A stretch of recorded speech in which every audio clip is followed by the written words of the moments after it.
జగిత్యాల జిల్లా కొడిమ్యాల మండలం Nachupalli JNTU engineering కళాశాలలో ఇంటరాక్షన్ పేరుతో సీనియర్ విద్యార్థులు జూనియర్లను మానసికంగా వేధించిన ఘటన వెలుగులోకి వచ్చింది. సమాచారం ప్రకారం ఈ ఘటన 2 రోజుల క్రితం చోటు చేసుకుంది. సీనియర్ల ఒత్తిడి, బెదిరింపులతో జూనియర్లు భయభ్రాంతులకు గురవుతున్నట్టు తెలుస్తోంది. సీసీ కెమెరాలు ఉన్నప్పటికీ ఘటనలు ఆగకపోవడంపై తల్లిదండ్రులు ఆగ్రహం వ్యక్తం చేస్తున్నారు. యాంటీ ర్యాగింగ్, ఉమెన్ ప్రొటెక్షన్ కమిటీలు పేరుకే ఉన్నాయని, అవగాహన చర్యలు కనిపించడం లేదని ఆరోపణలు వెలువెత్తున్నాయి. ఈ ఘటన జగిత్యాల జిల్లా ఏఎస్పీ వచ్చిన రోజు కాకుండా ఒక్కరోజు ముందు జరిగినట్లు సమాచారం. ఎస్పీ దృష్టికి విషయం రాకపోయి ఉండొచ్చని భావిస్తున్నారు. పోలీసులు, యాజమాన్యం కలిసి నిఘా కెమెరాలు, భద్రతా వ్యవస్థను సమీక్షించాలంటున్నారు స్థానికులు. తల్లిదండ్రులు ఇది ర్యాగింగ్ మొదటి దశ కాదు, మానసిక వేధింపుల దిశగా వెళుతోంది, వెంటనే చర్యలు తీసుకోవాలని అంటున్నారు. విద్యార్థులు కూడా పరిస్థితిని అర్థం చేసుకుని తేలిగ్గా తీసుకోకుండా ఇప్పటికైనా ఆగాలని హెచ్చరిస్తున్నారు నిపుణులు. కమిటీలు చట్టపరంగా అవగాహన కల్పించి బాధ్యత వహించాలనే డిమాండ్ వ్యక్తమవుతోంది.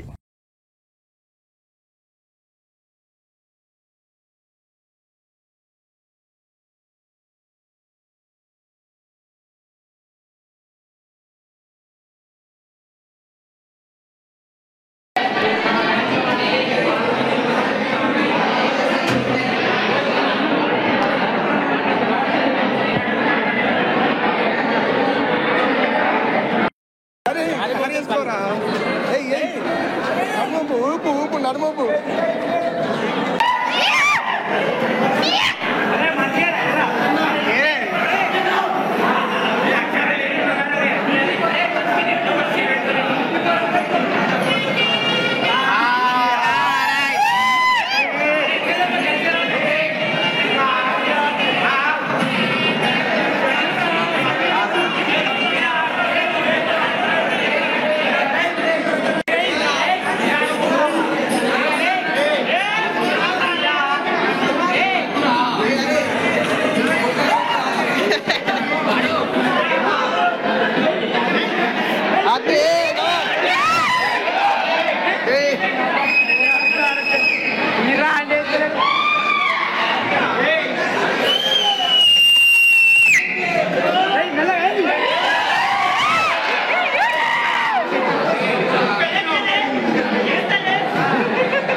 One second.